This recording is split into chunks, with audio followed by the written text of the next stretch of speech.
이명박 정부 최고 실세로 군림했던 신익의 좌장 이재호.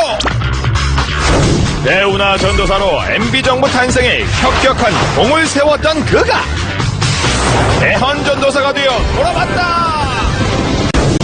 박근혜 후보의 4년 중임제는 장기 집권에 불과하다면서 분권형 대통령제 공약을 촉구하고 나선 이재호 의원. 연일 박근혜 후보에게 각을 세우며 선대위 참여 요청을 거부하고 있는 그의 진짜 속마음은 무엇일까? 대선까지 이제 남은 시간은 35일. 킹메이커 이재호는 과연 박근혜와 한지붕 한가족이 될 수 있을 것인가? 새로운 정치 세력을 꿈꾸는 왕의 남자 이재호 의원을 지금 바로 만나보자.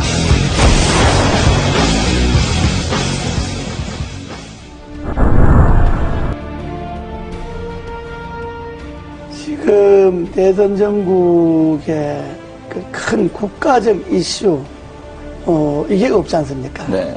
이제 이명박 정부가 끝나면 과거 이제 군사 독재에서 문민정부로 끝나는 한 시기가, 그러니까 김영삼 대통령, 김대중 대통령, 노무현 대통령, 이명박 대통령.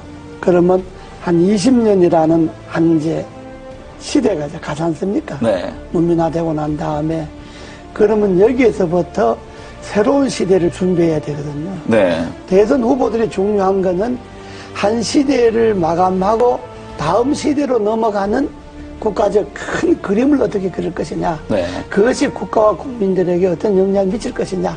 이 이야기를 해야 되는데 그 이야기에서 제가 몇 년 전부터 다음 시대는 개헌이고 네. 개헌의 방향 분권이다. 지금까지 우리나라가 권력의 문화가 지배해왔잖아요. 네.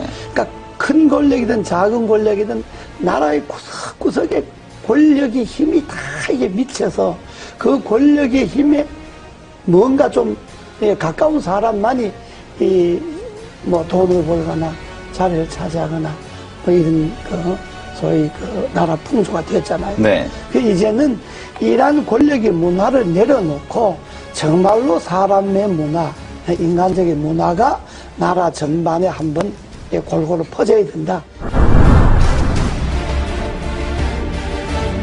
그렇게 하려면 제일 중요한 게 우리나라에서 권력을 제일 많이 갖고 있는 사람이 대통령이잖아요. 네. 그러면 대통령부터 권력을 내려놓는 분권을 하는. 네. 그래서 대통령과 국회가 즉 행정부와 입법부가 분권을 하고 중앙정부가 지방정부가 분권을 하고 또 행정, 입법, 사법 이 3권에 있어서도 다시 한번 시대에 맞게끔 분권을 하는 그런 분권형 개헌이 이 시대의 정치개혁의 핵심이다. 분권을 하다 보면 4년 갖고는 정책이 연관성이 없어질 수 있으니까 한번 중림하는 게 좋다는 거고 분권을 하지 않고 4년 중림하자고 하는 거는 임기 연장에 불과한 거죠. 네. 정권 연장하거나 잘못하면 장기 집권하겠다는 것밖에 안 되니까 네. 그건 지난날에 우리 역사가 말하잖아요. 때문에 그냥 이 권력 이대로 4년 중임제 하자고 하는 거는 매우 위험한 발상이다. 이것이 지금 시대의 분권의 핵심이고 시대 정치개혁의 본질입니다. 여기에 한 정치인의 가치와 철학, 시대에 대한 안목, 미래에 대한 예견 이런 것들이 들어가서 분권형 개헌이 선진국으로 가고 대한민국 위상을 지킬 수 있는 길이다라고 하는 이 안목에서 출발해야지 단순히 권력을 잡기 위해서 이런 말을 하면 표가 좀 더 올 거다 덜 올 거다 이 생각을 해갖고 후보들이 이야기하면 안 되죠. 저는 뭐 개헌에 대한 분권형 개헌에 대해서 제일 좋기는 취임하고 1년 안에 하겠다든지 이런 확실한 공약이 제일 필요하지만은 그러니까 그거는 또 저 생각일 수가 있으니까 또 그렇게 생각하지 않는 사람일 수도 있으니까 일단 분권형 개헌을 비롯해서 취임 1년 안에 나라의 바람직한 방향으로 개헌을 하는데 이 시대의 흐름이 나눔이잖아요. 경제도 민주화하자 그러면서 왜 권력을 민주화 안 합니까? 제 의원들이 분권형 개헌 추진 국회의원 모임을 네. 하나 만들려고 여러 의원, 여야 의원들이 그 만들자고 제안이 많이 들어와서 네. 아마 곧 그게 옮겨질 거예요. 하나의 또 세력 개헌 행보의 종착점은 개헌이고요. 네. 분권형 개헌이 되게 하는 네. 게 종착점이고, 되면 뭐 저는 제가 주장하고 생각했던 것이 되면 그걸로 이제 정치인이 역할을 다 하는 거고, 네. 다만 정치인들에게만 맡겨서는 정치인들이 개인의 이해관계에 따라서 개헌을 생각하니까 국민들이 힘을 모아서 이 시대의 요구인 분권형 개헌을 하도록 하자. 네. 그래서 전국에 이제 한 4,000명 정도 모여서 창립대회를 했죠, 국민연합. 네. 그러고 이제 16개 시도 분권형 그 연합이 21일 날 이제 결성이 다 끝납니다. 지금 한 8개가 결성이 됐는데, 끝나면 각 시도, 시군 분권형 그 개헌 국민연합 대표들이 한 1박 2일 모여서 장시간 네. 토론을 할 겁니다. 대선에 네. 분권형 개헌 문제를 어떻게 할 것이며, 또 대선 후보들 간의 이 주장을 어떻게 관철시킬 것이냐 하는 것들을 아마 그 전국 시도연합, 시군연합 대표들이 모여서 네. 한 1박 2일 정도 세미나를 합니다. 국민연합의 대표들이 따로 있고, 국민연합은 내가 주장하는 가치와 철학을 그게 이 시대의 흐름에 맞다라고 생각하는 사람들이 네. 전국에 11만 명이 지난번에 개헌, 분권형 개헌 청원을 했잖아요. 네. 지금 서명 받은 게 한 100만쯤 됩니다. 네, 벌써 그렇게 늘었습니다. 예, 이게 네. 이제 300만 서명을 받으려고 하는데, 이 그 분권형 국민연합 그 각 시군 대표 이 사람들은 그 정치를 안 한 신인들도 많이 있고요. 정치권에 있었던 사람들도 있고. 네. 그러니까 정말로 이 분권이 맞다, 시대 흐름의 분권이 맞다라고 생각하는 일반 국민들이 참여를 해서 그 11만 명 쉽게 네. 발견해 서명 내서 우리가 개헌 국회 청원 나오고. 그렇다면, 그 일반적인 그런 제야단체, 뭐 국민, 뭐 연합, 뭐 이런 그 정치단체가 아니고 네. 하나의 가치를 두고 뭉친 그러니까요. 그런 그 시민들, 국민들 그러니까 정파를 모임이기 떠나서 때문에 가치 제안으로 하겠다는 그렇습니다. 말입니까? 모임이기 때문에 그거는 지금 발기인으로 그 개헌 청원한 것만 해도 12만 명이고 지금 거기에 서명한 가두 서명을 한 사람만 해도 100만 명이 100만 명. 넘으니까 아마 그 국민연합의 결정이 뭐 어느 정도 효과가 있을는지는 아직 모르겠습니다만은 그러나 대선 전국에 간과해서는 안 될 거예요. 그 서명한 회원들 100만 명 중에 앞으로 300만 명 서명을 받을 계획인데 다 안 된다 하더라도 그 서명한 사람 중 3분의 1만 어느 한 곳으로 표가 간다면 대단하죠. 그건. 영향을 미칠 수가 있죠. 네. 예. 아직까지 이제 그 가치에 제일 중요한 게 분권형 개헌이잖아요. 네. 그러니까 분권형 개헌 전에 분권이라는 데한 인식. 그렇죠. 지금의 시대는 나눔의 시대다. 나누고 남을 배려하고 양보하고 이런 시대인데 지금 권력을 잡겠다는 건 그것하고 역행하잖아요. 나눈 것도 독점하고 남을 배려하고 존중하는 것도 자기들에게 필요한 것만 배려가 존중이고 쉽게 말하면 당 안에서는 대통합도 안 되고 당 안에서는 민주화도 안 되는데 당 밖에 가서 대통합하고 민주화한다고 하면 그 진정성을 국민들이 어떻게 이해하겠느냐.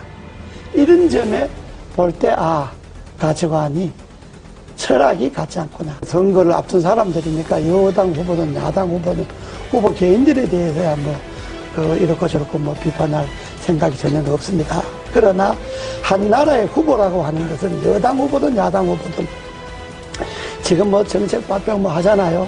한마디로 그 후보들의 정책 발표주에 공허하게 진정성이 없는 게 검찰 개혁 같은 게 있잖아요. 네. 검찰 개혁도 우리 헌법에 보면, 헌법 그 12조인가에 보면요. 영장 청구를 검사만이 하게 되어 있습니다. 그렇죠. 이게 검찰이 기소 독점으로 기소 독점, 이어지잖아요. 네. 이게 전 세계 우리나라밖에 없습니다. 그럼 이 헌법 조항을 그대로 두고 어떻게 검찰 개혁이 가능합니까? 영장은 수사를 할 수 있는 기관이 청구하도록 하고 발부는 법원에서 하도록 한다는 이 조항이 개헌되지 않고 그 개헌을 그대로 놔두고 어떻게 검찰 개혁을 할 수가 있겠습니까? 지방 분권이 문제잖아요. 네. 지방 분권도 지금 헌법에는 뭐가 되어 있느냐 그러면 지방자치단체는 선임하게 돼 있어요, 헌법에. 그 선출해서 임명한다는 이야기거든요. 선임하게 돼 있으니까 지방 분권이 안 되는 거예요. 네.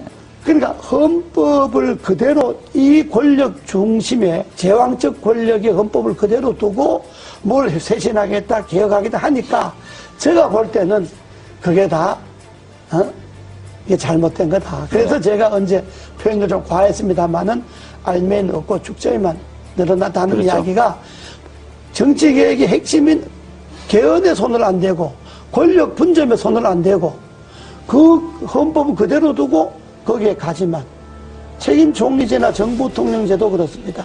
현재 헌법을 그대로 두고 대통령이 총리를 임명하고 해임할 수 있는 권한을 갖고 있는데 어떻게 총리인데 권한이 갈 수가 있겠습니까? 한계가 있는 거죠. 저는 이번에 그 검찰 개혁에 있어서 핵심은 헌법에 소위 검사만이 영장을 기소 청구할 수 독점. 있다든지 네. 소위 기소 독점이 이거 없어져야 된다고 보는 것이 핵심이다. 예, 헌법 안에서 검찰의 그 독점 권한이 없어지지 않는 한은 그건 뭐 어떤 계획도 될 수가 없고 말씀을 지금 들어보니까 예. 경찰과 뭐 검사 수사를 두고 경찰 다투잖아요. 네. 저는 검찰이 자기 식구가 부패와 부정이 있어서 수사를 경찰이 먼저 하겠다 그러면 경찰이 하는 걸 보고 경찰이 수사를 잘 못했다든지 기소를 하려고 경찰에서 넘어온 것을 조사해 보니까 부정한 게 많다든지 이럴 때 검찰이 나서서 조사한다는 옳은데 경찰이 조사한다는 건데 그걸 마치 뺏어가듯이 뺏어가서 검찰이 자기 식구 조사하겠다 그러면 국민들이 그다 자기 지금까지 관행으로 봐서 검찰이 검사 조사한다는 것에 대해서 진정성을 믿겠습니까? 그러니까 그거는 경찰이 조사하는 건 경찰이 조사하도록 놔두고 네. 경찰 조사 결과가 미흡하다. 그러면 검찰이 손을 대야죠.